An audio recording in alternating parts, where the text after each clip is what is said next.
Le deuil est difficile parce qu'en plus, c'est un deuil, si vous voulez, à un moment social où il y a aussi de la peur, il y a la peur du risque, et puis il y a trop de deuil, et puis on ne peut pas s'occuper de la personne qu'on a perdue. Ce qui serait peut-être important, c'est de reprendre des rituels de deuil, par exemple se réunir avec la photo de l'être cher qu'on a perdu, et puis faire une petite cérémonie chez soi. Plus tard, vous voulez dire après ? Non, aussi tout de suite. C'est-à-dire qu'on prenne le téléphone et puis on en parle. On parle tout de suite parce que le deuil après, on voit bien. D'ailleurs, les gens disent, non, ça va être impossible. Le deuil après, c'est ce qu'on appelle une commémoration. Et ça, ça va être important aussi.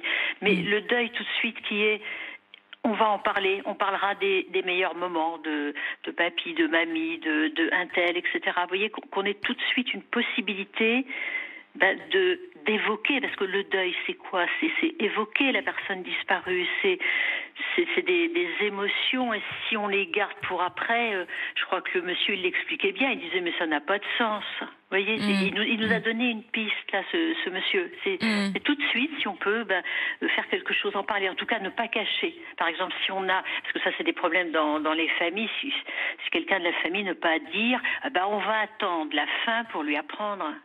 Non, il faut dire les choses et il faut les dire sur le moment. En tout cas, faire quelque chose qui peut être dit avec les émotions dont on dispose à ce moment-là, y compris ne pas cacher aux enfants. On voulait évoquer aussi avec vous cette difficulté à vivre son confinement. Ça dure, ce confinement. Au départ, on nous avait annoncé que ce serait 15 jours, puis il a été prolongé. On comprend bien qu'il le sera sans doute encore davantage, peut-être même jusqu'à la fin du mois d'avril.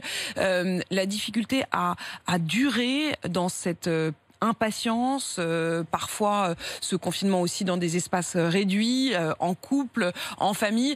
Vous avez commencé à étudier les effets du confinement sur le psychisme, notamment en Chine. Quelles sont les premières conclusions et du coup les premiers conseils à donner ? Le confinement, la première semaine, on découvre, on s'organise, on met en place des routines. On est tellement désorganisé d'une certaine manière par le fait qu'on doit organiser ces routines, ça passe.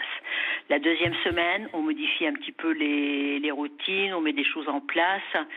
Et puis la troisième semaine, on commence à trouver qu'il y a du vide, on commence un peu à s'en lasser. Ce qu'on a besoin, plus le confinement avance, c'est d'avoir des éléments sur l'efficacité de ce confinement, parce qu'il faut que les personnes se disent, on en bave, c'est dur, mais au moins ça sert à quelque chose. Donc ça va être important.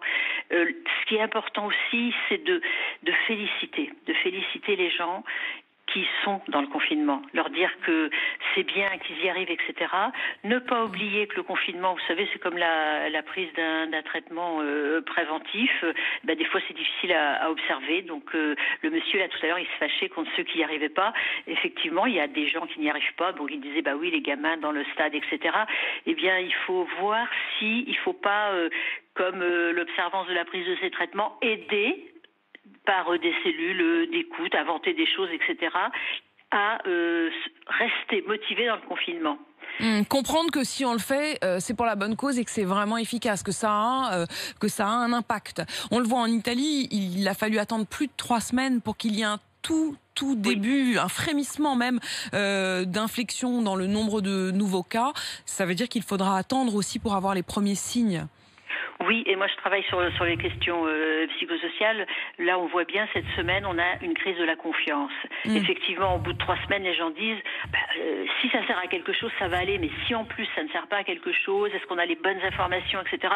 Tout ça, ça fait partie du vécu social du confinement, c'est-à-dire une population confinée. Et puis dans le confinement, vous avez ce que vous avez abordé tout à l'heure, la question du deuil, mais vous avez aussi la peur, vous avez le risque, vous avez la contrainte et vous avez l'isolement. Enfin, ça fait beaucoup. Pour une population non préparée. D'ailleurs, j'ai vu souvent, parce que moi je travaille sur d'autres désastres, etc. Souvent, il y a des kits de ce qu'on appelle la préparation au confinement, c'est-à-dire avoir des stratégies même au niveau social. Comment se préparer. Celui-là, il n'a pas été préparé parce qu'on n'a pas pu le préparer. Donc, on commence à payer le prix du fait qu'on n'a pas pu le préparer. Et donc, faut... Tout à fait inédit. Mais